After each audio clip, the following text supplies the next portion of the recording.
It is the best day of the week. What's going on? Welcome to Phoenix, Arizona. We're at TVUSA HQ. Oh my gosh, So excited to be here. Ashley Neville's back. You look great. Thank you. Look at this fit. It's almost got like a Fresh Prince of Bel-Air feel to it. You know, I wanted to switch it up because usually I don't dress like this, but when I'm on this show, I really have to show out. So it's for you, John. It's all for you. Dang, I feel like a slob in just this t-shirt, but you know I'm repping my guy DJ Diesel. But appreciate you guys tuning in. Obviously, this is the Non-Woke Wednesday. We're talking about sports in a non-woke way. It's not going to be like ESPN. I know some of you guys wake up and you watch some First Take. Stephen A. is still going off on Kyrie, but it's going to be a great show. Before we get into what you can look forward to on this show, TVUSA Live. You want some more of me? You want Drew Hernandez, Alex Clark, Jack Posobiec, TVUSA.com/live. Politics, entertainment, everything in between, Ashley. I know you watch from your seat out there in the bullpen, and it looks like you have a good time. It's great. I love it. I enjoy coming here every single day. You don't need to lie to me, Lana.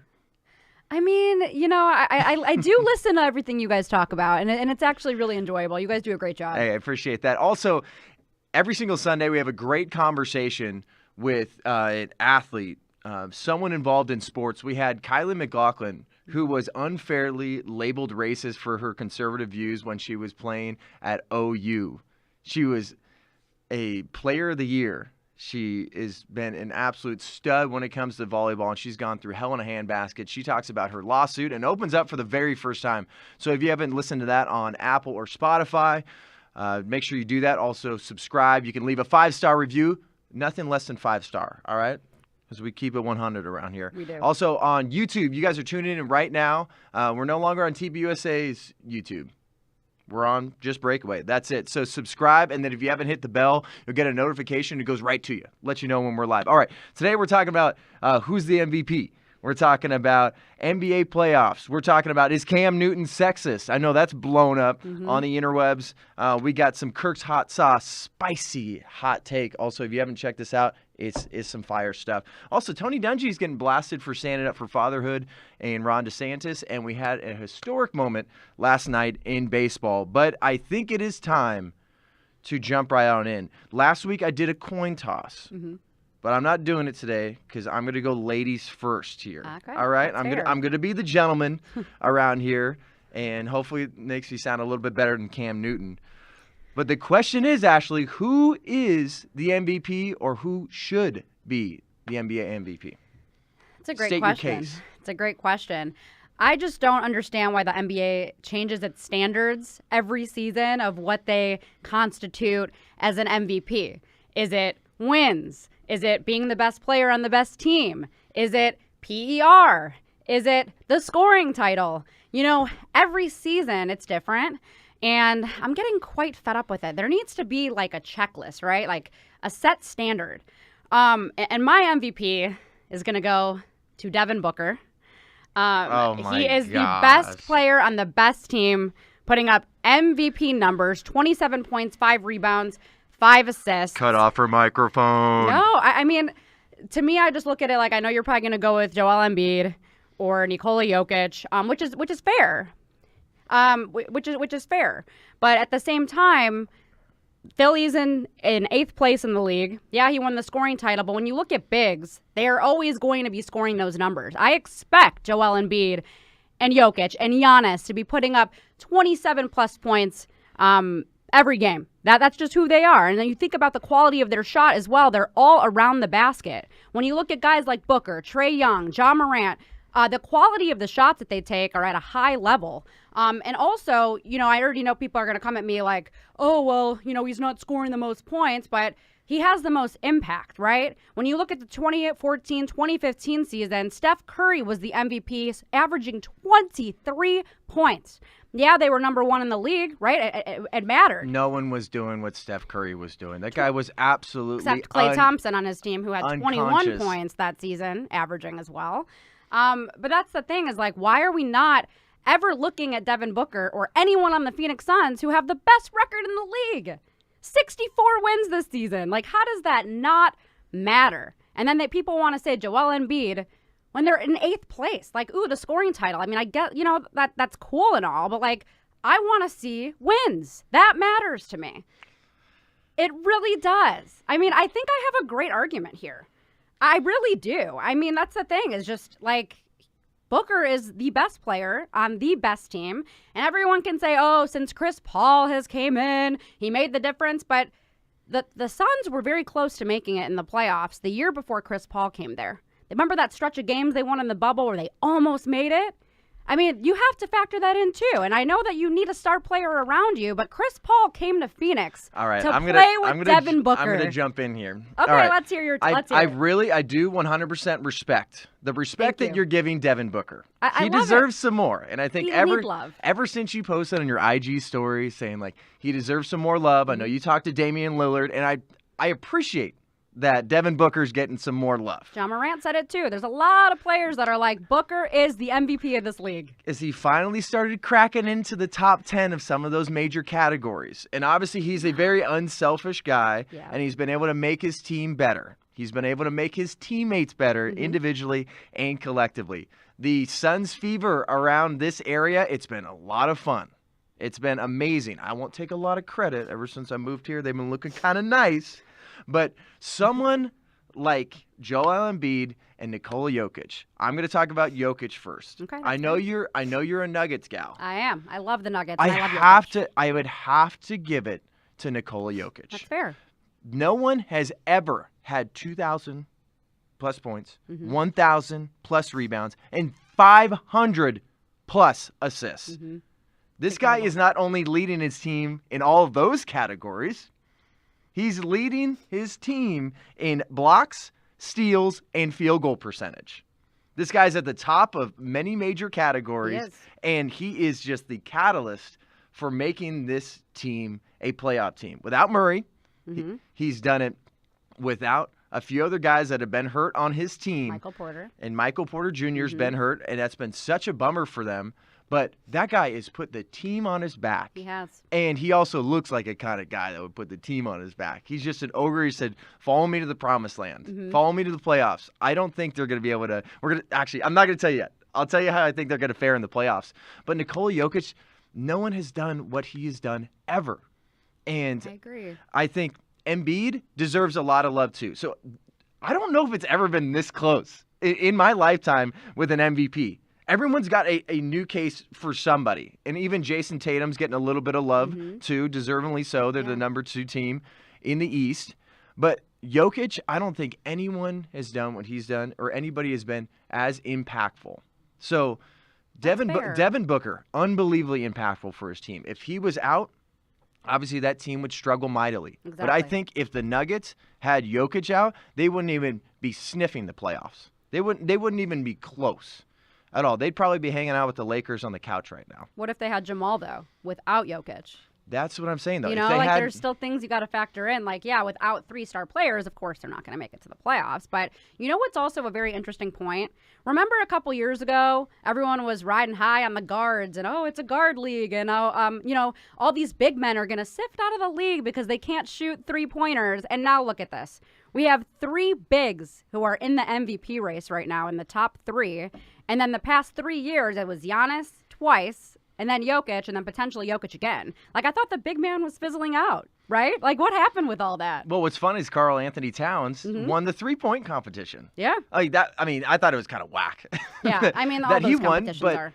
that's where there's an aspect of Steph Curry.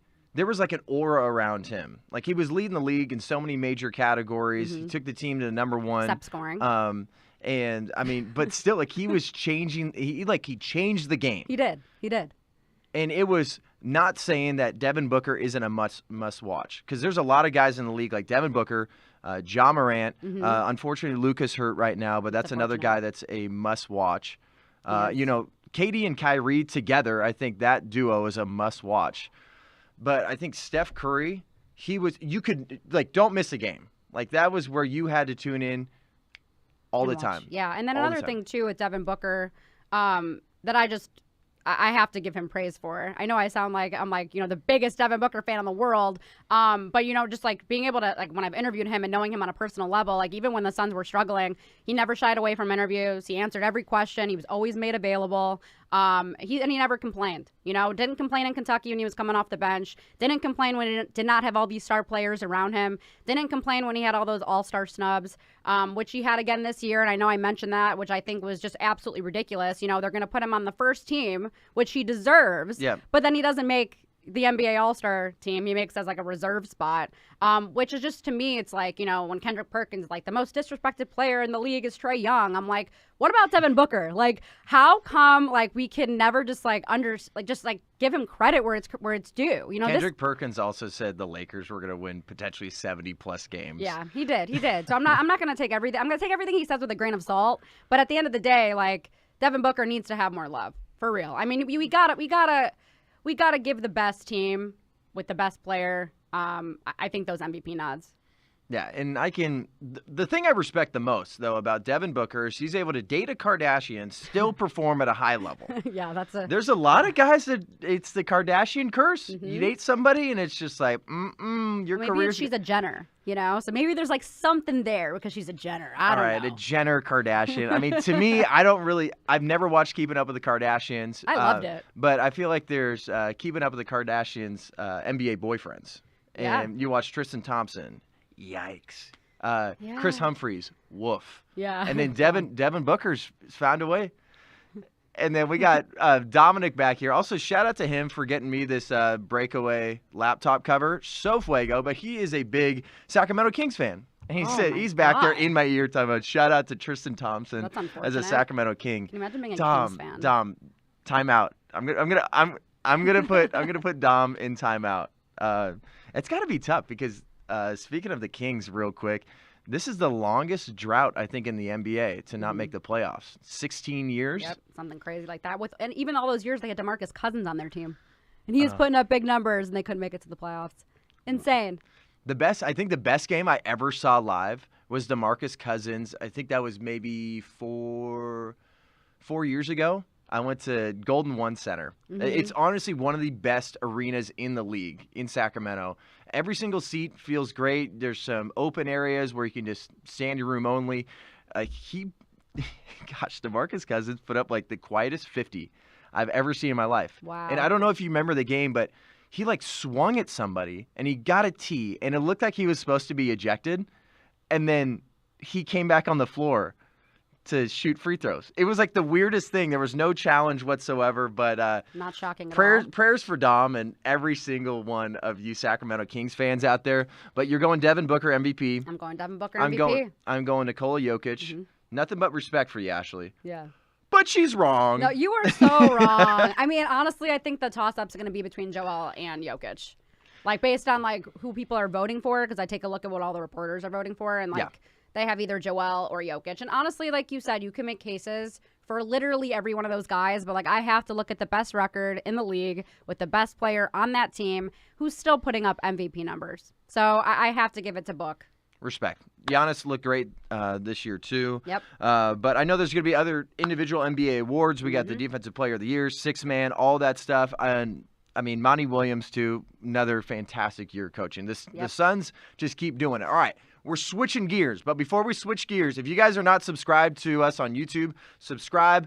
Press the bell. Ding, ding, ding, ding. You'll get all that good stuff sent right to you. We're also on Instagram at TPUSA Breakaway. You're following us, right? Of course I am. Let's go. I mean, why would I not? Anyone that's not subscribed or following, like, what are you doing with your life? Ladies and gentlemen, if she said no, she would have been out. All right, let's talk about the NBA playoffs. So we had the first round of play-in games last night. Before we bring in the bracket and everything, we had Cavs, Nets, and we had Clippers, T-Wolves. Mm-hmm. Kyrie Irving, talk all the crap you want. He wants the smoke. Mm-hmm. He wants it, and he's going to show you what you've been missing all season long. I know when I was watching First Take this morning, Stephen A. was saying, like, the most pressure, I think he did like a top 5 most pressure for NBA players this postseason. He put Kyrie at 2. I don't agree at all because, I mean, he's an NBA champion, and I think he's just ready to go. Yeah, he does this. He went 9 for 9 in the first half, had a perfect half, and he hit a buzzer beater before going into half. He did start 12 for 12. He put up 20 – how many points did he put up? 26? I think he put up 26 points. But he started 34. 34. 34 Excuse points. me. He had 34, 12 assists. 3 rebounds, and he was 12 of 15 from the field, 3 of 6 from the 3-point line. Like, what? All while fasting for Ramadan. Mm-hmm. So Different. he was talking about that after the game. And then for people that don't know, you do not eat and you do not drink from sun up till sundown. Mm-hmm. No water, no food. And Crazy. For me, I can respect that for sure. That's not my religion at all. But he was talking about, like, I thought it was an interesting conversation about faith, where it's like, well, how do you find the ability to keep going? Because you got no nutrition whatsoever, and you just put on a heck of a performance. And he's talking about how he just kind of gets filled up with prayer and the spirit and everything like that. So I thought that was fascinating. But the Cavs, they put up a good fight. They really did. I mean, considering they are missing, 2 guys. Jarrett Allen is out, yeah. And then Collins been out since November with a torn meniscus. I mean, that was a guy who was averaging 16 points. Jarrett Allen, I think he's averaging, 16 and 10 or something like that. So to not have that big man presence, I mean, but like you said, they did put up a fight, and they were making, during their timeouts, they were making good adjustments, and they gave the Nets a run for their money. Yeah, they did. They really did. They cut it down to 6 a few times in the fourth quarter. Yeah, it was close. And it was surprising to me, but Brooklyn was loud too. That's another place that I think is going to be tough to play. Oh, absolutely. I mean, think about this. Now we have everyone pretty much back into the lineup, and now we get to see Kyrie and KD do their thing. This is what, like you said, we've been missing all season long, because they couldn't figure out that whole COVID situation. Not to bring it up, but we've been gypped. This is Kyrie Irving, and I feel like he is even better than he's been. I mean, look at him. He looks like he hasn't skipped a beat. He's a man possessed. He really is. And you know something, too? He also played 41 minutes last night. Yeah. 41 minutes, 34 points. Unbelievable. With no food and no drink. No water. It's different. Yeah. It's really different. And I honestly think they're going to be, and they're going to upset a lot of teams, because we finally get to see them at full strength. And then some pretty interesting stats from that. So Kyrie Irving and Kevin Durant scored or assisted in 80% of the team's buckets last night. Also, first game as teammates that both of them recorded double-digit assists. So those guys weren't only getting buckets. They were making sure their teammates were getting buckets as well. So we've been robbed. We've been robbed from seeing those two all season long. But I think that's where Kyrie, he's on this revenge tour. He just beat his old team, the Cavs. And then who they got next? It's 7v2. You got Nets versus Celtics, and he wants blood. And what's crazy, too, is the Nets are favorites in a lot of betting circles. That's one of my favorites. And that's what I think is going to be tough, because I think the Celtics, they're getting a little bit undervalued. I know they're missing their big man. Robert Williams is hurt, and that was something that the Nets brought up after the game. I don't know if that was the best way to go about things, but you could say, like, yeah, we got respect for them, even though they're missing their big man. Yeah. I mean, also, too, I looked in their last 20 games, the Celtics were 15-5. It's, to me, like, that's what I'm looking at in team. That's not how you start the season. It's not like what you're doing, midway through, right before All-Star. To me, it's right after All-Star that defines who you are, your habits, what you bring to the court every night, and to finish the season 15-5 strong. And it's like against tough teams.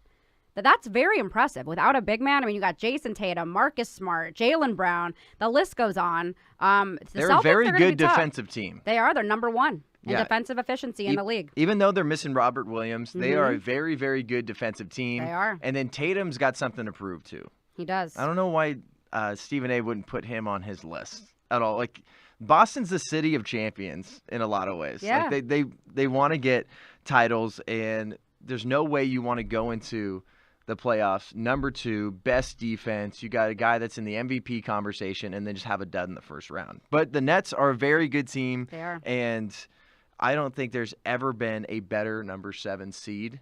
No. Ever. No, I mean, they got Andre Drummond. They got Bruce Brown, who has really showcased his defensive abilities on the court. I know that was something that he talked with Steve Nash about, was like, hey, like, what is my role on this team? And he's like, yo, we gotta see defense. Yep. Defense wins games. Defense is what leads to good offense. Being able to block shots, getting rebounds, fueling the fast break. I mean, those are things that you really you need to flourish. And I mean, he had 18 points as well last night, 8 of 19 from the field, 9 rebounds and 8 assists. Like, that's very impressive for a guy who didn't necessarily know his role and like how he was going to be able to fit in, once Kyrie was, back. And he's played very well on both ends of the floor. Like, I'm very impressed. I've been told defense wins championships. I think it does. It's interesting because in the playoffs, defense is what really matters. You notice, the scoring always gets a little bit One of my lower. favorite Geico commercials I've ever seen. Geico makes probably the best commercials. They do. Is they have basically you turn into your parents when you get older, and there's somebody in that commercial. It's like, I don't know what's wrong with me. All of a sudden, I'm just telling strangers defense wins championships. But it's true. It's so true.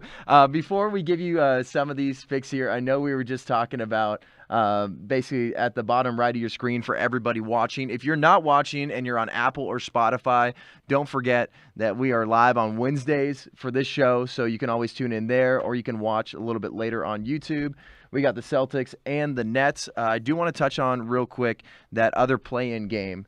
That was the Clippers and T-Wolves.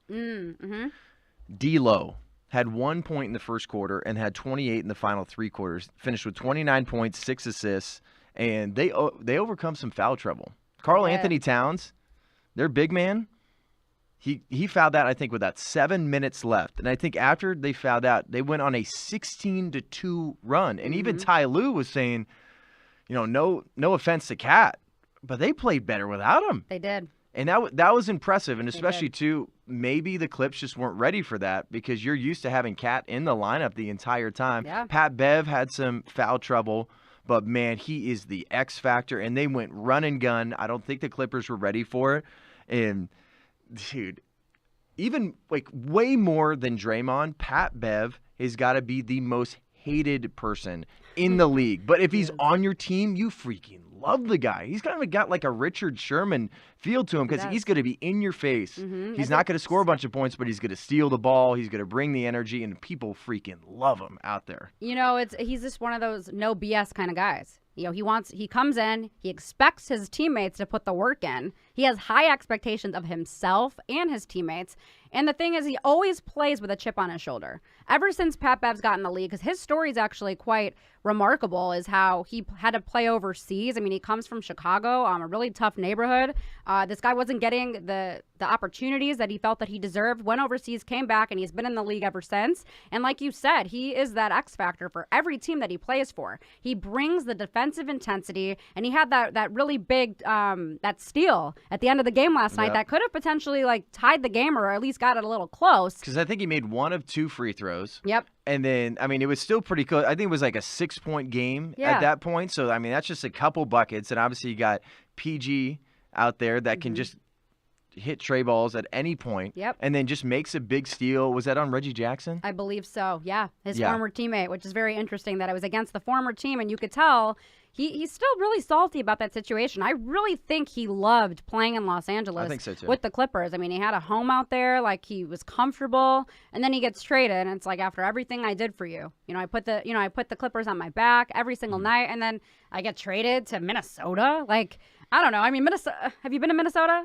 I've never been to Minnesota. I don't think I have a real desire to go to neither. Minnesota. I mean, I wouldn't mind seeing a college hockey game out there or something, but yeah. They were talking about on the broadcast how this place has just been waiting to erupt. Yep. And it's got a pretty good fan base. I knew a few Minnesota T-Wolves fans when I was in college. Yeah. And they're dedicated. They really are. I mean, and you got a guy like Anthony Edwards as well. I mean, 30 points. Beast. He's a star. Wow. For such a young player, what he was able to do, you could just tell he's not afraid of the big moment.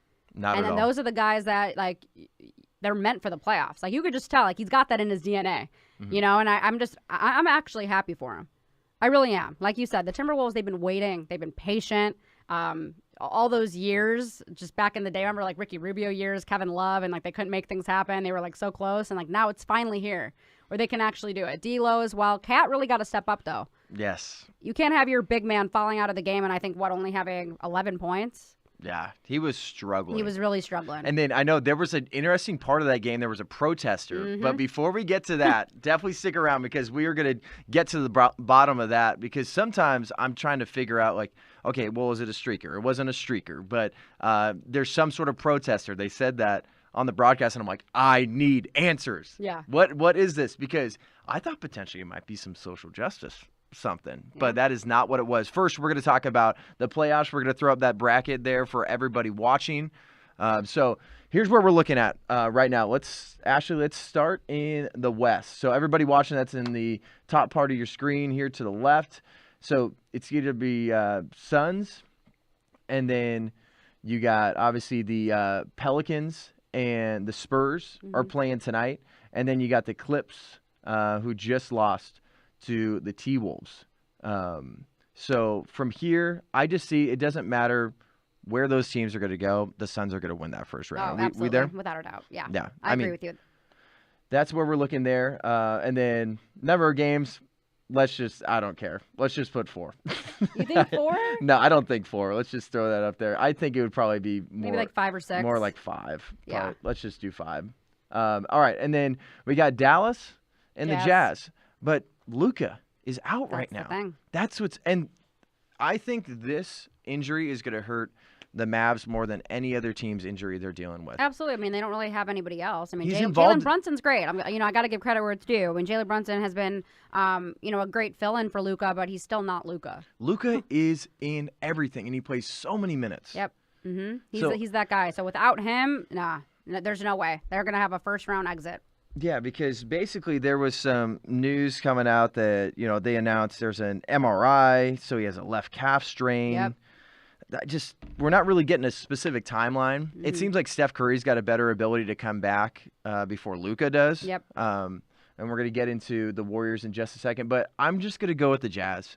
Safe bet. Yeah, I think they're going to win. I mean, what are you thinking? Probably in like 5 or 6? I would say 6. I'll say 6 then. Because I'll probably just say 5 6, because who knows what's going to happen with Luka? Is it really as bad as we think? We know he's probably going to be out for a little while. I don't know if that's the whole series. And maybe they're trying to make it seem. Maybe they're trying to make it seem like he's not going to be in, right? A little reverse psychology. Yeah, because they're like, okay, they might not expect it. I mean, at this point of the season, though, like, how to play against Luka, or at least try to shut him down. I would hope at this point. I mean, they're going to be watching a lot of game film, so you have to be ready to adjust on the fly, and you have to just be ready to be able to play against Luka, or or just against the team without Luka. Yep. So I would say 6. Let's just do 6 to be safe. All right, now this is the John Root team versus the Ashley Neville team. Yes. All right, so, I mean, I got to go Warriors, and I know it's probably going to be tough for you to have to say Warriors. Yes. But I think you got to go with Warriors in this situation, too. I think even if Steph Curry is out this entire series, I'm still going to give the series to the Warriors. I am, too.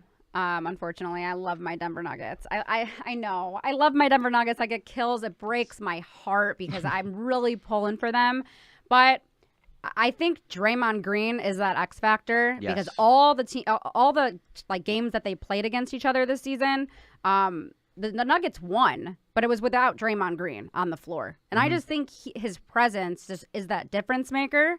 Like you said, with or without Steph Curry, but with them fully healthy, with Steph, Clay, and Draymond on the floor, there is no way the Nuggets are winning that series. I'm kind of hoping that Steph isn't in that first game, and then people get to realize the pace of play with Draymond Green. Different. When you miss Draymond, and obviously you have both Steph and Draymond out there, the pace is incredible. Not saying that Klay Thompson doesn't keep the pace up, but Draymond Green, he is running the show on defense and offense. Yep. Obviously, he's the kind of guy that can put up a 5, 5, 5, 5, 5, and 5. Yeah. But he's not going to be looking to score that much, but he is your energy. He is your spark. I'm going to give the Warriors that series there. This series right here is some of the best young teams in the NBA. Let's just go, Warriors. Do Warriors in 6. Yeah, that's fair. I was going to say around 6. So you got the Grizzlies, Ja Morant, another guy that is a must watch. Yep. This guy is absolutely electric. He looks like he's got flubber on the bottom of his sneaks. He's jumping out of the gym. Yep. He is defying gravity. Mm-hmm. And then you got Anthony Edwards. You got Karl Anthony Towns. Mm-hmm. You got Pat Bev, the guy that just want to do some big things for a place that we don't really care for too much. Right. Minnesota is tough. Minnesota. More of a hockey town than a basketball town, but they want to be back to some of those old days. Mm-hmm. I still am going to take the Grizz. You got to. Here. I'm taking Memphis in 4. You don't even think? I'm just going to put them in 4. Maybe Timberwolves can do 1, but Dang, I don't know. That's a hot take. It is. I have a lot of hot takes. I really do. Always. I do now. I have a lot of spicy hot takes for later. Spicy hot take coming early. I didn't save this one, but I don't know. I just think how Memphis has been playing, even without Ja, like they have so many pieces. You know, like they're such a cohesive unit. Like they're going to be tough. They're going to be really tough. I mean, maybe I'm jumping the gun here. Maybe you could just give them 5. All right, we'll put 5, but I think this game's going to be. I think this series is going to be 6. 6. Okay, then why don't we put 6 then? Okay, we'll do in the middle. We'll do 5. Let's just do 5. Let's just do 5. Let's go 5. I mean, Memphis, like they got some talent. So let's go to the other side. So I know when Brian Farnsworth was talking last week, there was a spicy hot take saying if the Nets were an 8th seed taking on the Heat, this would be, I think, the 3rd time in NBA history that an 8 seed beat a 1 seed in the first round. So, I mean, that's obviously not happening, but we got the Hawks and the Hornets tonight. That's another play-in game that you guys definitely got to check out. It's going to be a fun little matchup. And then Trey and LaMelo. Yeah. Whew. It's going to be a scoring. It's going to be a scoring game. I got the Hawks in that game. I got the Hawks. Yeah. I'm never going to go against Trae Young. And then I don't care who plays Miami. Miami is going to get the dub. That's what I think. Even over the Nets? Well, they're not going to play the Nets because the Nets are 2, so they're going to be playing Boston at the bottom. Got it. You're right. You're right. I feel like that's what's so confusing now. Like, why would they even have that up there? Like, they need to change that. That's really confusing.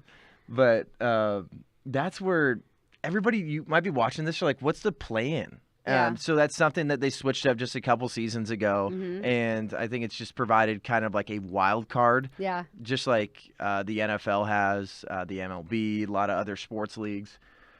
At first, I didn't really care for it.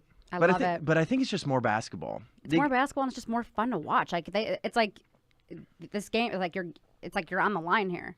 And like it's a must win. Everybody loves single elimination. That's why everyone's like, why do you like March Madness so much? It's single elimination. Exactly. You don't have 7 games to prove yourself. Exactly. So One game. That's what's nice about games. this is, man, you could 99 times out of 100 you could beat a team, but that one time is the play-in game and you can't get it done. Right. So exactly. that's like kind of like the Clippers last night. I think the Clippers were the better team. Yeah. But they just did not know how to finish the game, and I'm shocked because I'm shocked with that because the Clippers have been known to be able to come back and being down 20 points. They've always been known to come back in the third quarter, and this time they just weren't able to hang on.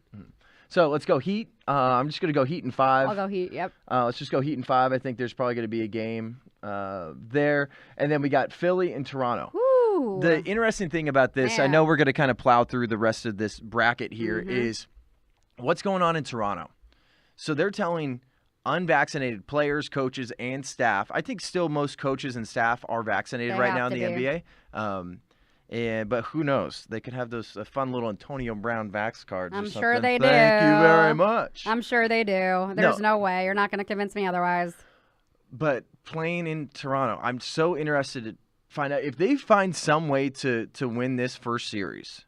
I hope they don't. For the specific reason of trying to force people to get vaccinated with a vaccine that doesn't work. But it's unfair. Preach, Ashley. Let's go. You don't even want to get me started. Ooh, I got all the smoke, baby. But the thing, it's unfair. Yeah. Like if Adam Silver wants to make a change here, or at least have some say, I don't know why they didn't just move it back to Orlando or something. I just think that's an unfair advantage. Like Matisse Thybulle isn't fully boosted. I think he got one of his shots, and like he might not be able to play. I mean, I don't think he's like a difference maker, but that's still another body on the floor that you're going to miss. Yeah. That's not fair. Not fair at all. No. I mean, that's where it's like, man, Adam Silver just drops the ball here. Like, have him play in Orlando again. If for some of you that might forget, Toronto played in Orlando during the height of COVID. Yep, they did. With a situation like this is 100%. We want sports to be fair. Yeah. And we don't want an unfair advantage. We've talked about the transgender situation. We've talked about the WNBA team getting fined because they had a chartered flight, because that might be an unfair advantage compared to teams that are going commercial, which all of them have to. But this is a whole nother level. Not you might fair. be fully missing guys that would be like, just throwing out a hockey term, a healthy scratch. Yeah. And unfairly. But who do you think is going to win that series? Because I just think Philly's got so much to prove. They do. And Joel Embiid, I think he's going to be a man on a mission. James Harden has so much to prove. I think he is number one when it comes to the most pressure in the playoffs, because he went on a Nets team and they couldn't figure out a way to go all the way. He's struggled when he was in Houston. They could never get past the Warriors. I think that was just kind of a tough time to be in that Imagine if he conference waited there. like an extra year. Oh, I know. You know? He would have had a great shot. But I think there's so much pressure. I'm just going to give Philly You the dub know, here. I had the Raptors at first, but I'm just going to take Philly because with the whole COVID thing, I'm not rooting for a team like that. I know it has nothing to do with the players themselves. I mean, even though they've played great this year, I got to give credit where it's due. But I'm going to go with Philly. Joel Embiid, I mean, you know, got won the scoring title. I want to see what he does in the playoffs. So I'll go with Philly too. Heck yeah. All right, boom. So let's go Philly in 6. I'll do Philly in 6. And then we got the Bucks and the Bulls. Bucks and the Bulls. I'm just going to go Bucks. Bucks in 4. Yeah, Bucks I think could win in 4. Bucks in 4. I have not been impressed with my Chicago Bulls at all. I'm from Chicago. I'm not impressed. Lock it in, baby. All right, Bucks in 4, and then we got Nets, Celtics. Once again, too, you got Kyrie Irving going against one of his old teams. He's able to play. KD is looking nice. Boston's got the best defense in the league. Once again, they are missing their big man. But this is so hard. I mean, KD, you can't bet against KD. I'm just gonna go Nets. The Nets, and I think Nets are gonna win. I think Nets are gonna win in 6. You know what? I'll have to go with it too. I know we're basically agreeing on everything. It's kind of hard not to. I kind of like this. We can disagree for MVP, but we can. Yeah, we can agree on this. I mean, honestly, this game is a toss-up to me, but I'm never going to bet against KD or Kyrie. Ever. And then when it comes to this here, I almost feel like we should leave it like this for a second. We can.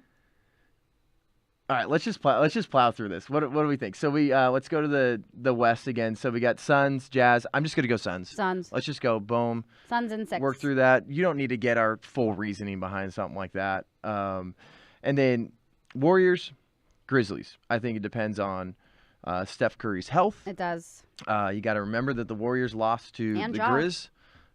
Ja's health too. Ja's health too. But the Warriors lost to them in the play-in game last year. So I think there's a little bit of revenge. Klay Thompson doesn't want to come back and then just get booted in the second round. They're some men on a mission, no doubt, but And they have playoff experience. They do. So Memphis got a lot of young guys on that team, but they have heart. They want to win. But I I don't think want about that. I don't want people to call me a homer. I think this would go 7. It'll go 7. Okay. What's your heart saying? What's your head and your heart saying? There's 2 different things. I guess we could just go with your head. What's your head saying? My head, which is basically betting, is going with the Grizz. Okay, that's fair. And then my heart is obviously telling me the Warriors. I'm going with my heart, baby. Let's go Warriors in 7. Second round. Wow. Okay. What do you think? It's all right if you go the other way. I'll probably go the other way. I'll probably go Memphis in 7. Security. All right. Please don't place another bet. I can't afford another steak dinner. For people that tuned in last time, I said that you could take me out to dinner if. What was the bet again?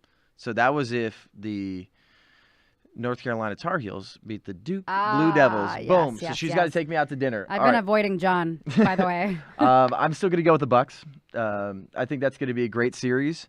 I think there's obviously a great potential for the Nets to get it done. But what do you think? Man, you know what? I want to go with the Nets. Like on mine, actually, no. On mine, I put Milwaukee. I put Milwaukee and Boston, and then I had Boston going in mine. I'm just going to go with Milwaukee.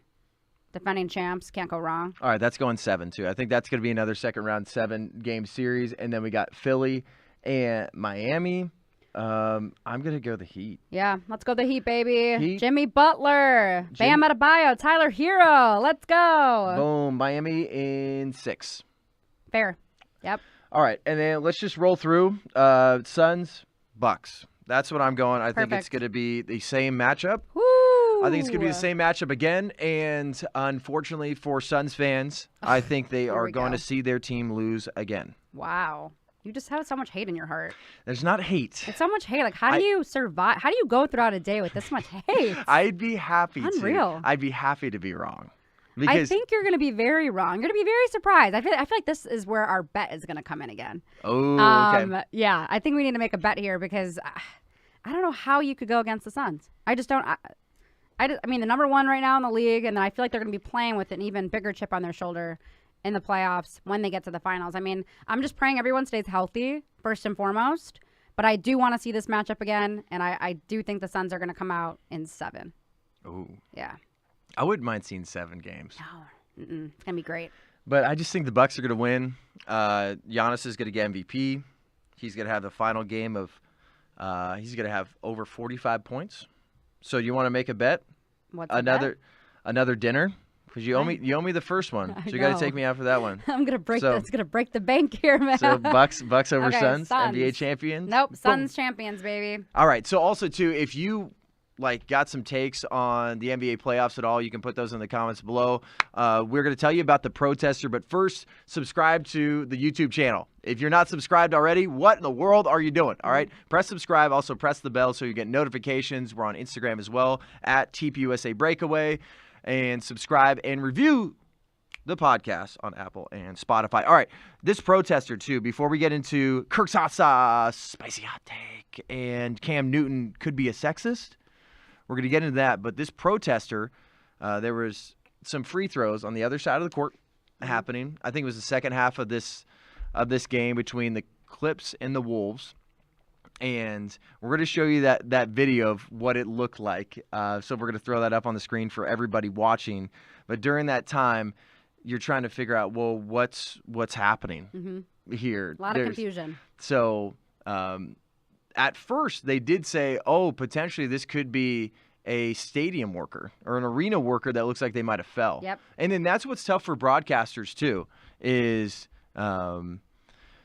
trying to figure out what's happening there because they're looking at this side of the floor. They're seeing the free throws happening, and it's a close game. The place is absolutely rocking right now. Yeah. And then they find out a little bit later that it was a protester. And then for guys in the back there, too, I got that highlighted in the script there for you, that protester video that we can throw up. And then we can throw it up right now if we're ready. Somebody has fallen, a arena worker has fallen at the other end, and you can see right now, not sure if she fainted or fell, but they are assisting her. And out she goes. You know, I say it's an arena worker. It may have been somebody else, because they quickly got her up and got her off in a hurry. Did she? If she fell, is there blood down there? Oh, okay. I think we've been told it was a protest, and I think she was writing something on the floor.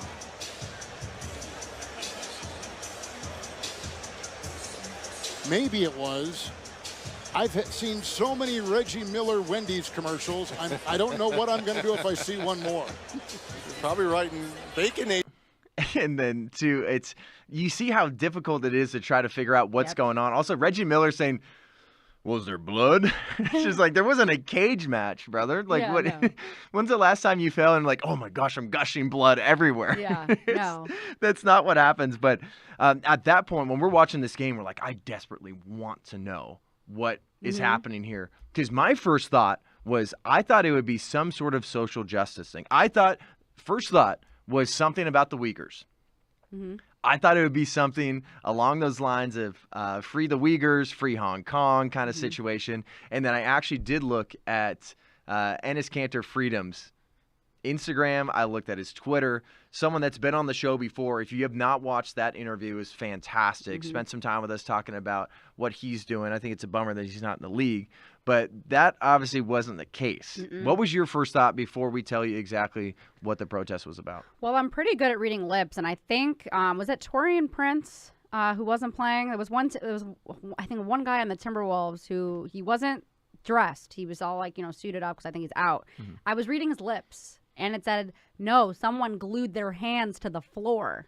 And I saw his lips, so I was kind of like... And there it is. Wow.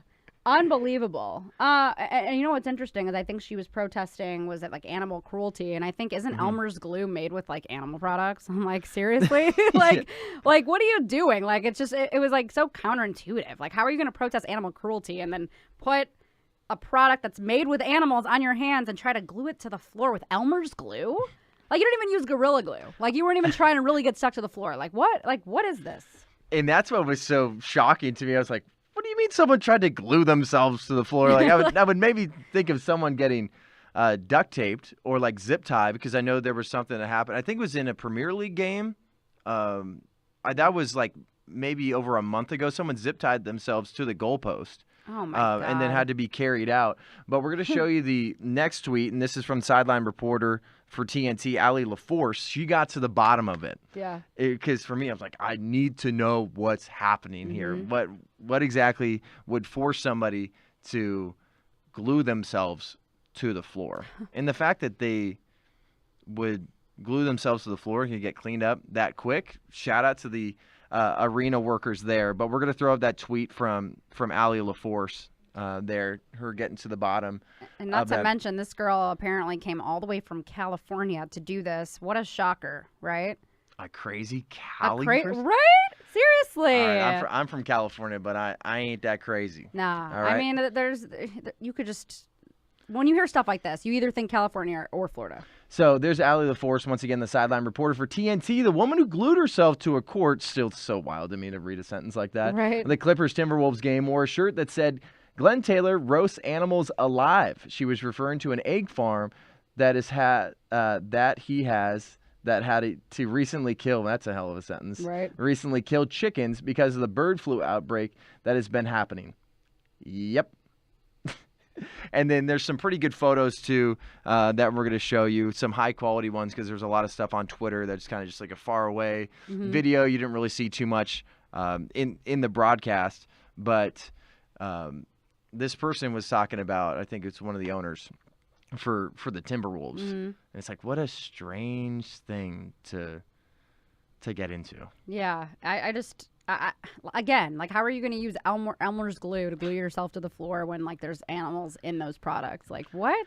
So there it is. And then Pat Bev's got to be thinking, what in the world? He's like, I thought I'm crazy. He's like, I think I'm crazy. And then there's this lunatic, like, trying to glue her hands to the floor. That's what's crazy. Is like, if you're going to glue yourself, like, I'm going to put that on the sleeve, which is going to be a better adhesive, too. Right. And then they're going to have to basically, like, tear the clothes off of me before I leave. Yeah, which would have been very interesting to see. Oh, yeah. And, like, what an and then that's maybe why they were saying she looked like an arena worker. And there's the glue on the floor because she was wearing the same colors. She's got the same navy blue colored suit. What a strange thing. But we live in a weird world. We do. Holy smokes. All right. We got to talk about this next one. Is Cam Newton sexist? This has been blowing up. He went on a Barstool Sports podcast and had a few takes on what he thinks is the role of a woman.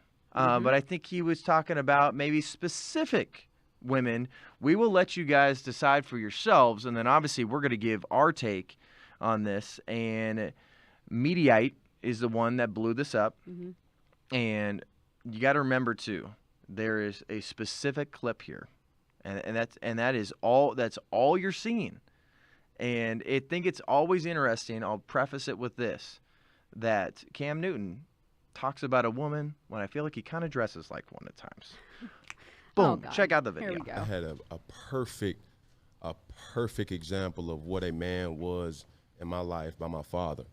My parents has been together for 36, 37 years now, and it's a beautiful thing. I grew up in a 3-parent household, my mom, my father, and my grandmother. And I knew what a woman was, not a bad bitch.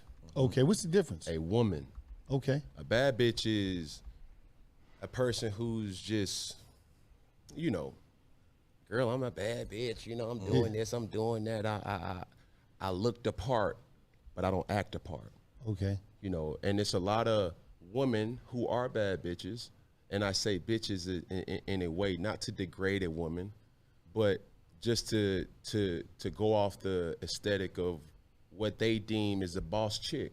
Now, a woman for me is handling your own, but knowing how to cater to a man's needs, right?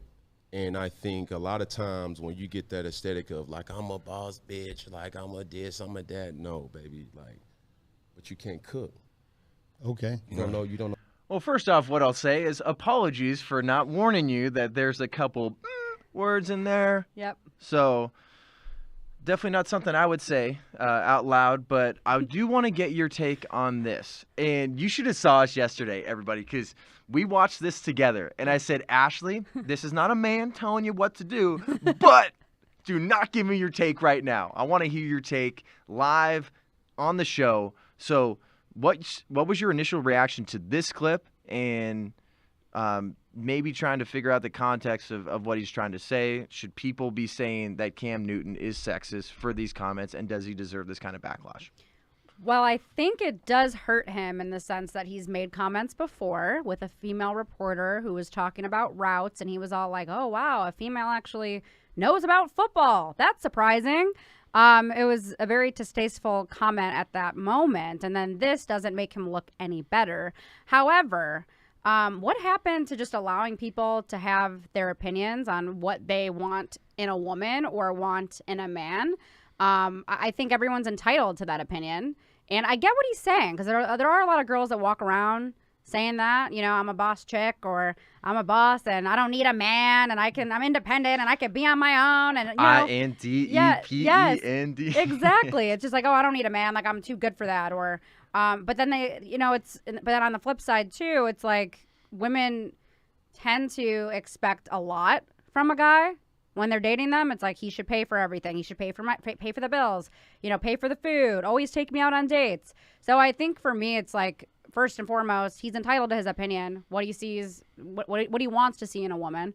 Then again, too, it's like a lot of girls claim that they're all this and that, and they don't even know how to take care of themselves, right? I mean, that's not every woman, but I mean, for me, like, I'm independent. I can cook. I can clean. Heck yeah. I like working, but again, like, I would like to find a guy who I feel that can run the household, or at least run, like, you know, make the money, take me out. Not just run from defenders, but be able to run the house. Well, I want both, but I think to me, it's just give and take. But I don't know what is so wrong with a woman, you know, being in the household, raising the kids, you know, cooking, cleaning. Like, I don't know why that's such a bad thing. Like, that's not for every woman, though. Some women don't want that, and that's okay. This whole thing is so blown out of proportion. It is. It really is. It's absolutely insane, because look at the woke mob that's just going after this. Obviously, I don't think this really helps him in free agency at all. I mean, whether you agree with him or you don't, or you're just somewhat in the middle, it doesn't help him. Mm-hmm. But you have an entire society that's trying to break down the nuclear family. How did he start this discussion? He talked about how I grew in a 2-parent household. Yeah. You know that kids that grow up in a 2-parent household are wildly more successful and have a way better quality of life. And he looks to his parents with a lot of respect, and thanks for helping build me up in the man I am today. Mm-hmm. They probably didn't give him a lot of fashion advice. They probably should have. But I love the way he started out like that, because we have a culture now where everyone just feels so entitled to things. And there's obviously, too, there's a lot of weak men out there, no doubt. But there's definitely a lot of women that are just like, I just don't understand, like, why I don't have a ring on my finger. It's like, maybe because you're selfish. Maybe because you're out there and you're just like, I don't need no man, but I want a man.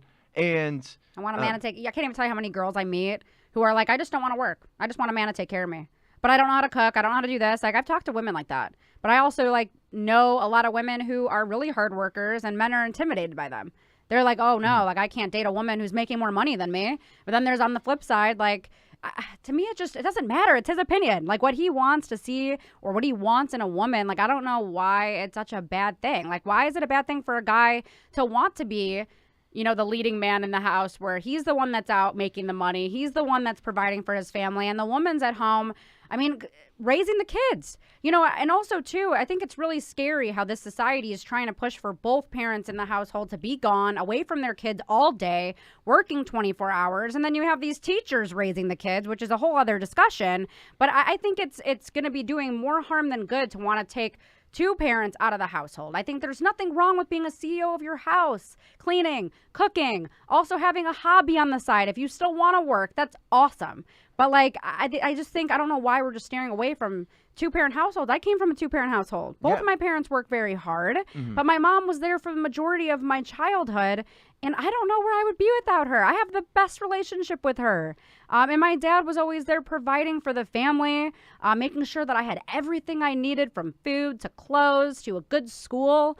You know, that's something that I will take with me for the rest of my life, and that's what I look at too. You know, I want to find a guy that's going to be able to provide. I still want to be able to do my own thing on the side because just in case something ever happens in the future, which it does, I don't want to have to like be like, well, I don't have anything to my name. The guy was being the sole provider and now I'm just stuck here with 3 kids and I don't have any money to my name. You know who's mad? Is the bad biz who he's actually talking about and the soy boys out there. Yeah. Those are the people that are pissed off, the people that are constantly wondering like, you know, why am I not with somebody? Why do I not feel this value in my relationships? There's specific roles that I think people should be playing in relationships, not stuck to those roles. Right. And I don't think that's what Cam Newton was saying. No. He's not saying that every single woman should just be at home cooking and cleaning. No. But no, for me as a man, I want to be able to provide for a woman. And someone that can provide for the kids at home eventually at some point. Like, I want to be able to bring home the bacon and really be able to take care of this person and build up my future wife and encourage her in the career that she's at. And then maybe just getting to a point where we start having kids where I have the ability and the means to say, like, I'd love for you to make sure that kid is growing up with you, not just sent to some sort of daycare or have some sort of person coming over and taking care of the kid. It's like, no, I want to provide. So I think this is just blown out of proportion. And then just my final thought here is look at things like Black Lives Matter Incorporated. They are trying to destroy the nuclear family. You have big government right now that is subsidizing single-parent households. There's a lot of very, very courageous and beautiful people out there that have been single parents that have sacrificed a lot. So don't take this stuff out of context. But you should not get rewarded for leaving.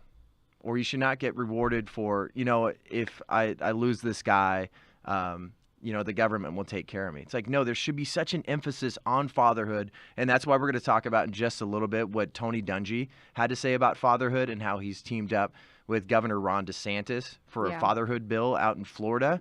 And he's getting a ton of backlash. The people that are pushing back on this nonsense and attacking Tony Dungy and other people that are standing up for the nuclear family, it's nonsense. Well, I have one more thought that I just thought of with Cam Newton. Just imagine how hard it probably is for these athletes or any celebrity who's making millions and millions of dollars to actually find a quality woman who is not just after them for their money. So he's probably also basing this on his own experiences, right? Where he's like, I'm providing and making all this money, and then I can't even get a woman to want to do anything for me. And I think that goes with a give and take in a relationship is like, hey, if I'm providing, like, what are you bringing to the table? Like, can I trust you to take care of my kids in the future? Can I trust to come home after a long day and you're going to help take care of me and whatever that looks like, you know? I mean, I'm assuming food, cooking and whatnot, or making sure that the house is clean. Life skills. There has to be something there. You can't just take everything from the relationship where you don't want to make money. You don't want to raise the kids. You don't want to cook. You don't want to clean. You don't want to do anything. You just want to basically live that high life lifestyle and not provide anything to it. So I see where he's coming from in a sense where it's probably very hard for him to find a good, genuine quality person. Exactly. Then the final thing too is just the catering to a man's needs.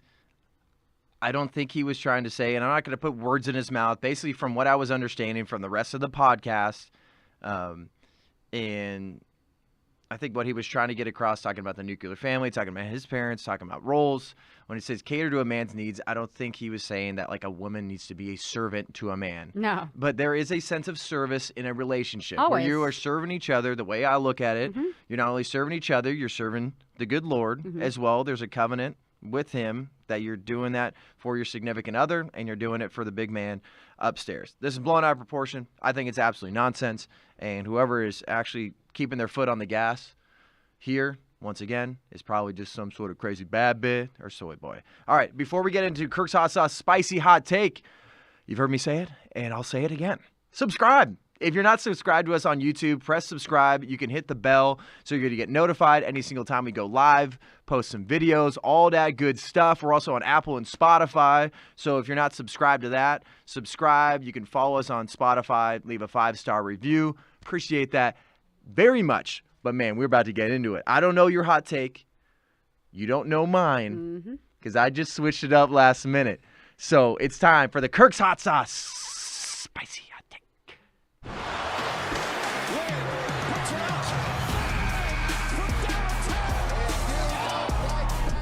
Woo! It's about to get spicy. Ooh! Look at that. All right, spicy hot take. I know what I was originally thinking was bringing up something about Adam Schefter and how he basically, I feel like, sent out some very insensitive tweets about Dwayne Haskins. The quarterback that just died, so insensitive. And thoughts and prayers go out to his family, everybody involved. But I switched it up because I was watching some baseball last night. And in baseball is now in full swing. I know it's not your favorite. Not my favorite. I fall asleep. But so Alyssa Nakken is the first female coach in Major League Baseball. Works for the San Francisco Giants. Was a amazing softball player at Sacramento State.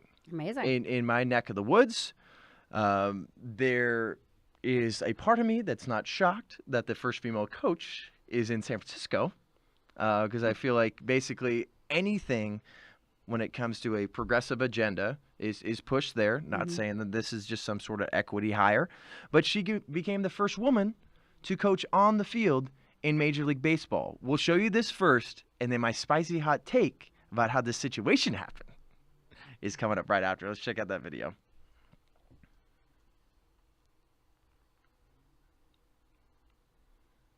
So it's confirmed. This is the first time Alyssa Nakken has been coaching at first during a regular season game. Here's Belt, who's 2 for 2. Which is historical, which means it's the first time that a woman has ever coached first base in a big league ball game. Absolutely. So nice going, Dak. My spicy hot take is this was 100% done on purpose. So what led to that moment, for people that don't know, is there was another first base coach for the San Francisco Giants that was already out there during the game. Sure, I do believe this is very historical. I think she seems to have earned that right to be on the field.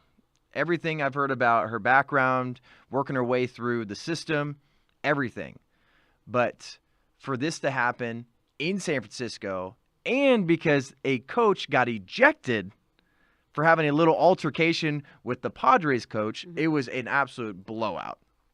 The Giants absolutely shelled Yu Darvish, but I think that situation happened on purpose, and the coach was off the field so they could shuffle in.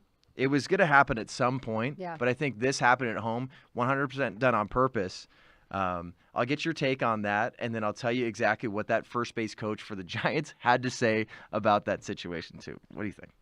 Well, I didn't watch it, to be honest with you, because I don't sit and watch baseball. She hates baseball. I really do not like baseball. Like I know that I'm a sports reporter at the end of the day, broadcast journalism, but, you know, there's just something about baseball. Well, I only watch it if I need to take a nap. Like if I'm genuinely like I really need to fall asleep. I'll turn on baseball. Not during the playoffs, though. I think baseball's great. There's just too many games. I'm not going to sit there. So So I don't know if this was on purpose. She kind of looked like she was standing out there like, oh, what am I supposed to like do? What am I doing out here? You know, it looked a little like a little suspect from my first time seeing it. But again, like I don't know what was said. I don't know why the other coach got ejected. So the reason he got ejected was there was a back and forth between them, and then the third base coach, I'm pretty sure it was the third base coach for the Padres, told the manager, Gabe Kapler, who is woke out of his freaking mind there. So he's in the perfect spot. You should definitely look up some stuff about Gabe Kapler and everybody watching or listening too. But the third base coach for the Padres told Gabe Kapler, the manager for the Giants, control that mother effer. Oh. And obviously things get heated on the baseball field. They do. This coach ended up saying that there was racial undertones for saying control that mother effer. And now it's turned into this huge thing. ESPN was covering it this morning, every single sports outlet in the Bay Area. But I think this is literally calculated. I think this coach here, I don't think he expected what the third base coach was going to say, but to have some sort of altercation that leads into the first female to be coaching on the field for the MLB, and then there's this race conversation, and it's in San Francisco. Call me, like, tinfoil hat on, call me crazy, but I think a lot of this stuff was done on purpose, and they're just trying to just highlight race, gender, sexuality, all that stuff, and it makes sense it would happen in San Francisco. Yeah, I'm not surprised at all. All right, do you have a spicy hot take? I do. Okay, what do you got?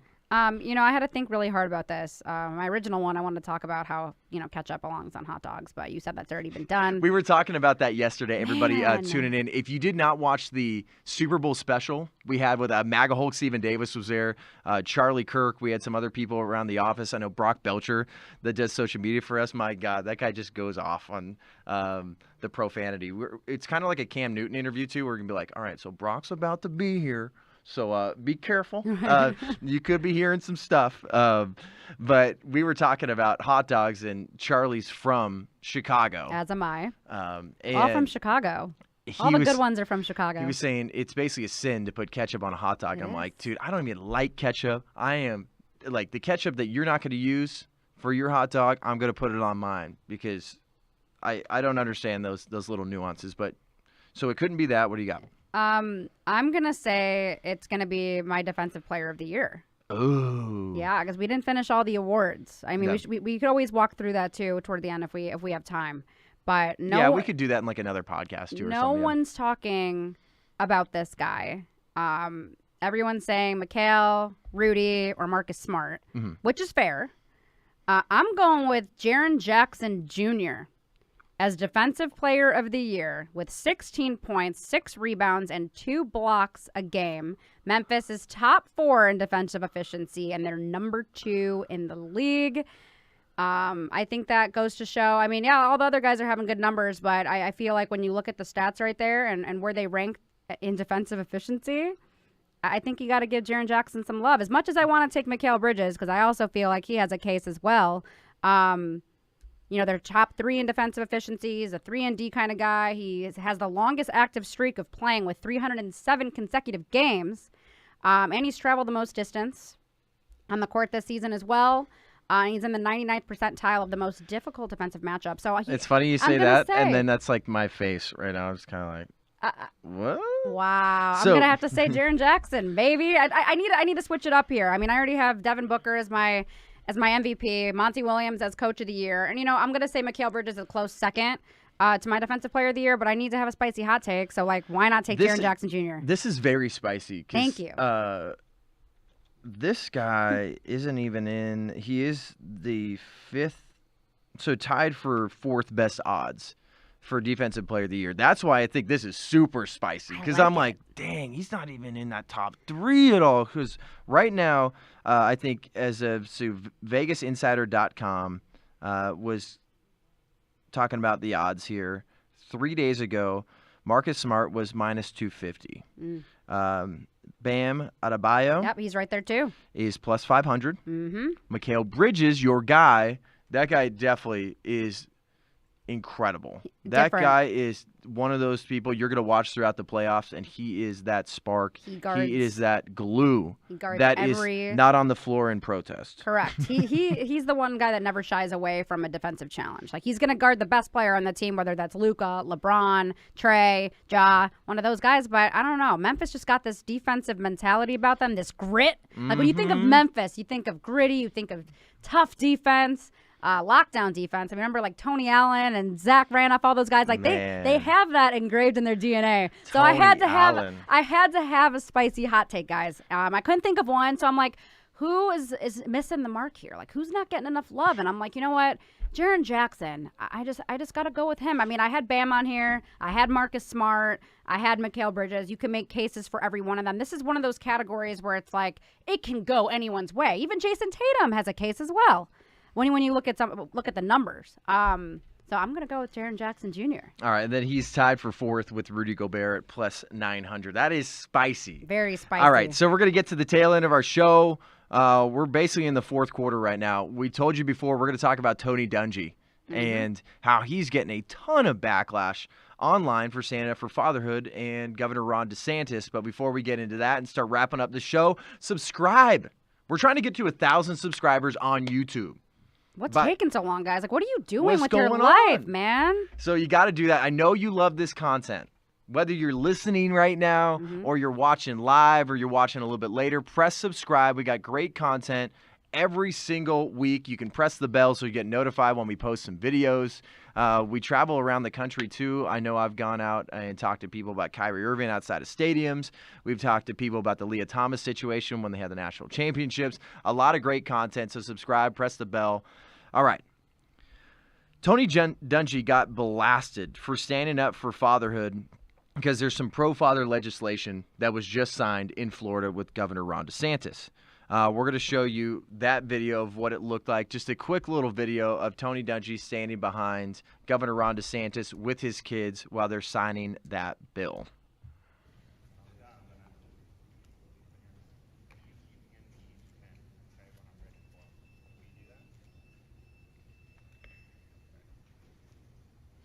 So right here, too, you can see, once again, that's Tony Dungy. Right in the middle, obviously, you got Governor Ron DeSantis. And just to the left of your screen, you got Tony Dungy, legendary NFL coach and now broadcaster. And as you can see in the background, he did coach for the Bucs for a little while. So they're at the Bucs practice facility.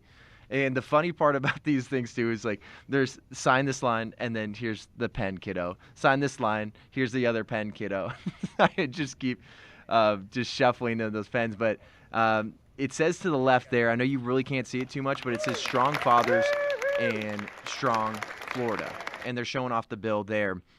And so this bill has $7 million for fatherhood-related initiatives, and parts of that are going to Tony Dungy's All-Pro Dad initiative. This is a guy that has stood up for fatherhood for a long, long time.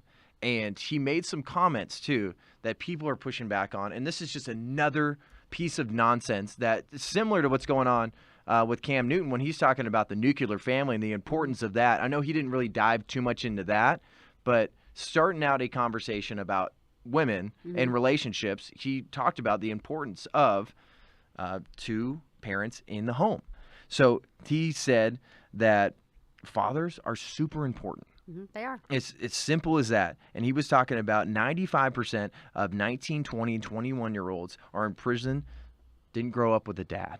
And it's just like, let's figure this out. Wow. Like what is the common denominator for these things? We want to help out the community.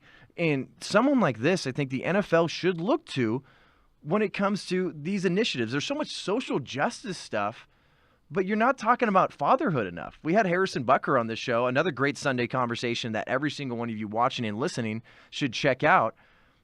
Fatherhood is wildly important. And right now, men are not only getting feminized, they're almost like getting operations where there's like, it's irreversible, that you can't even become a dad.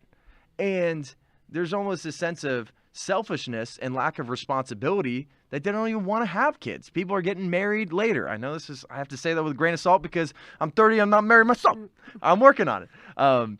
But there still is this part of me that's like, I'm not married myself, but I realize the importance of it. And I'm going to do everything I can to encourage my buddies and anybody I'm around and anybody watching and listening for the importance of fatherhood and motherhood. But we know that boys are vastly more affected by not having a father in a home than girls are that don't have a father in a home.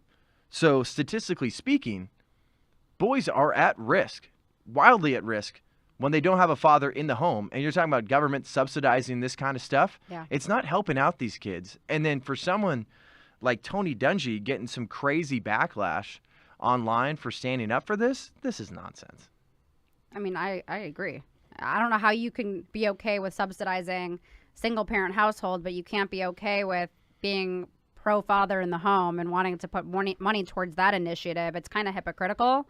And again, not everyone wants to be a father. Not everyone wants to be a mother. I think it's all just your preference. But to try to hate on this, I don't understand where we've gone as a society. And when you bring up those statistical numbers, it shows that, obviously children do much better when they have two-parent households. Me and you both came from two-parent households. Yep. And yeah, it is a little bit harder. I'm 31. I'm not married. It's something that I aspire to eventually down the road. I have a lot of, other things that I want to be working on and take care of first and foremost before I want to take full responsibility of having a family. And that's just, something I choose. But at the same time, like, how can you fault anyone for wanting to be a father, wanting to have a family, wanting to provide? I mean, these are the pillars of life. I don't know where we've just gone away from it. And I don't know why this culture is trying to push for it so much. But again, it's all based on opinion or what someone values. And some people just, want to focus on career and they don't have time for kids, or they don't want kids, or they don't want to be married. And that's totally okay. And I know 100%. But you can't hate on someone for wanting this. I know 100% the reason they're pushing against this stuff because they want people to be dependent on government. That too. And they want to have just some new initiative where it's like, oh, I don't understand why boys are struggling so much, or kids in general. Like, so we just got to throw money at it. And it's like, know who's going to take care of you? The government. Know who should take care of you is a father. And also, we have so many men out there that just decide to dip. And then it's just up to women to take care of these kids. Where I can understand with them, like, giving money to those kinds of people, or at least trying to help out, right? Yeah. I mean, because there's situations where it's like, there are some people who just have kids to get government money, whether it's in food stamps or whether it's subsidized housing, like you said. But there are some women who genuinely, wanted to have a family and trusted that this guy was going to be there and help provide, and then they just leave. And it's like, well, what am I supposed to do by myself with kids? Like, how am I supposed to raise the kids? How am I supposed to have a job? How am I supposed to afford, taking my kids to school or having daycare? So I think it's just, everything is situational. But again, like, you should not want the government to take care of you. And look at as we start wrapping up this show, look at what Governor Ron DeSantis is doing. It's not the don't say gay bill. So that's what a lot of people try to say online. It's like, oh, look at Tony Dungy. He's teaming up with a guy that is a transphobe and he's homophobic and all these things. But he's standing up for fatherhood. Yes, and he's standing up for children. And he's standing up for parents. Parents should, children. Parents parent your kids, and there should be two parents in the home. Obviously, there's some situations that things happen, things happen. Yeah, but there should be absolutely. more of an emphasis on men. When you go and you sleep with somebody else, are you ready to be a father? If you're not, don't do it. Like, that's in our culture. I don't expect everybody to agree with me there, but if you do that, you better be ready to be a dad. And if that happens, whether there's a hole in the thing or you're just going however you're going, get ready to be a dad. All right? And that's what it's about. There should be an emphasis there. And then when someone like Tony Dungy, we're going to show his tweet in response to all this. But another part of his quote was saying about these young boys that are in prison, he's saying it's not socioeconomic. It's not racial. It's not education. It's none of that. He said 95% of these boys don't grow up with dad in a home. So you get to the bottom of this, the stats and the data, this is the real problem here. And I think there's a lot of people that hate on Governor Ron DeSantis, and I'm not expecting everybody to be on board. I know a lot of people watching this definitely love Governor DeSantis. I do too, because I think what he's doing I love him. is more incredible than any other governor I love him. in the country. Mm-hmm. So this is why Tony Dungy is standing up for this. So 2 days ago, I spoke on behalf of a Florida bill, and Tony Dungy posted this this morning that supports dads and families, and it offended some people. 14 years ago, get this. This is such a mic drop moment, everybody. Everybody listening right now, I know you don't see this on the page, but he keeps going. 14 years ago, President Obama said the same things, almost verbatim. I'm assuming people were outraged at him too. I love that, so cheeky. I'm serving the Lord, so I'll keep supporting dads and families. And then this is a picture that he had in there from President Obama, a quote that he had 14 years ago. We know the statistics that children who grow up without a father are 5 times more likely to live in poverty and commit crime, 9 times more likely to drop out of schools, and 20 times more likely to end up in prison. That's what President Obama said. Mm-hmm. But of course, there's no backlash for that. No. Look at the way our world has changed in 14 years. Mm-hmm. If you're a conservative, you could say the same thing as someone like Obama, but just because you're a conservative or you stand behind Ron DeSantis, a conservative governor who is doing amazing things in Florida, that's when they cross the line. And it shouldn't even be about politics. These are statistical facts here. It's not like we're just, making it up and pulling it out of thin air. Like, this is truth behind this. So why is it okay when one person says it and not another? Like, why? Like, it's just gotten so ridiculous.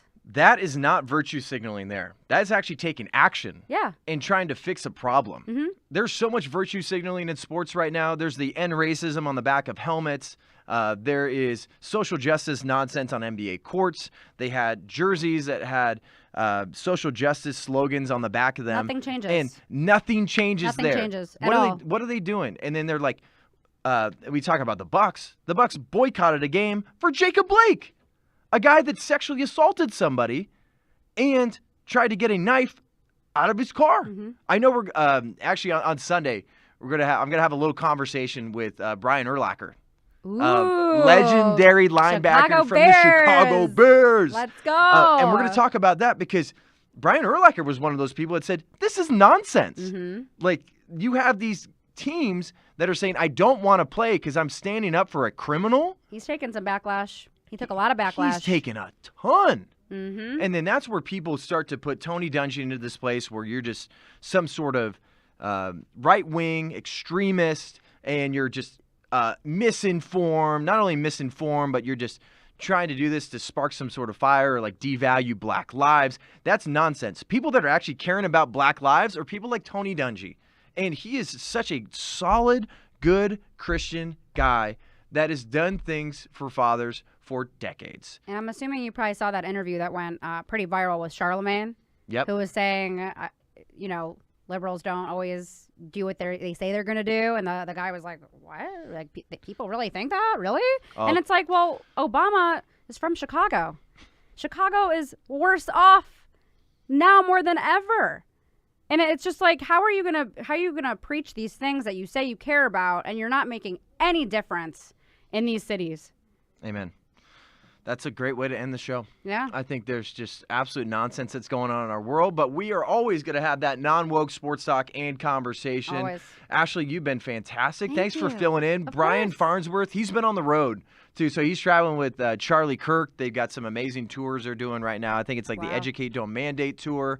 But all the fathers out there, appreciate you very much. If you're planning on becoming a father at some point, I love y'all as well. All the mothers, all the people that just stand against this woke nonsense because we want to be able to talk about sports. Hopefully we can just enjoy the playoffs without some nonsense going on. Hopefully we can enjoy baseball and just sports that take us away from all that craziness. But once again, too, if you're not subscribed to the YouTube channel, we're trying to get up to 1,000 subscribers by, I think, the end of May.